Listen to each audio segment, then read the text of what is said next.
At one point you talk about muscular Christianity, and I'll let you define that in a minute. But then you say, then serve both religious and sociological ends. And then you add to that, after examining the beginnings, evolution, and symbolism of each sport, I will suggest that the increased passion for sports in recent decades has, for many, displaced traditional expressions of religion. And I'm going there because it happens that I recently have read an essay that I'm sure you saw the same information wherever it's been, because it would be on your radar screen, just talking about the evolution of evangelical Christianity away from its roots to the point where a lot of people are wearing the evangelical brand as a political signifier, like their MAGA brand, but they're not going to church. They're not part of a church community, to the point where it's more of a political branding name for the unchurched than it is a reflection of evangelical Christians of the kind that raised me, that was all about church and prayer meetings and community. And I think that's a segue into your field big time. And I would really like you to riff on that, because I think that's a huge subject as we head into 2024 toward the election.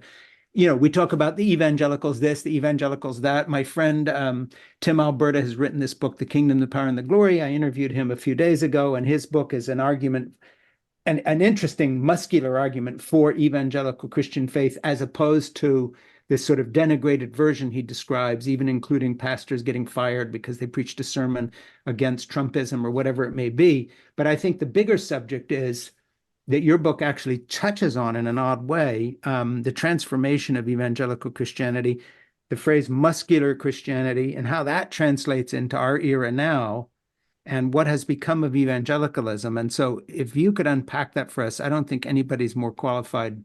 I'd really forget this is a podcast. I actually want to hear this from you, because I've been wondering about it. Yeah, you're right. I read the same article. It was in the New York Times about particularly evangelicals in Iowa, which is, I consider my home state because I spent my high school years there. And it's true, but you've seen it too, Frank, the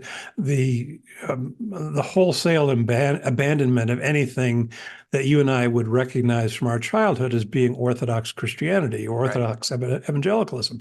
I mean, it's just, and it has to do with what you have called correctly the Trump cult, I think, and the extent to which he's just taken things over. Actually, after reading that article, it really kind of drove me to revise my definition of evangelical. And I've had a three-part definition I've used for years. As evangelical is somebody who takes the Bible seriously, believes in the centrality of a conversion or born-again experience, and who seeks to evangelize or to bring others into the community. And I'm not sure that fits any longer. I don't know what it is. I mean, this is the, and I know you share these sentiments, but this is the faith of my childhood. This is the faith that formed me and shaped me, and helped me understand the world, helped me understand the distinction between right and wrong. And now it is utterly abandoned any semblance of morality or what is right and what is wrong. It's so distressing to me.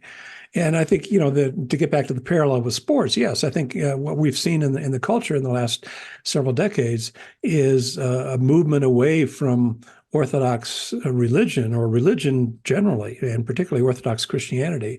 And where the real passion lies these days, I think, is with organized sports. Sure. And that I would take as an indictment of religion. And I think and our religious leaders have failed us. Certainly evangelical leaders have failed us.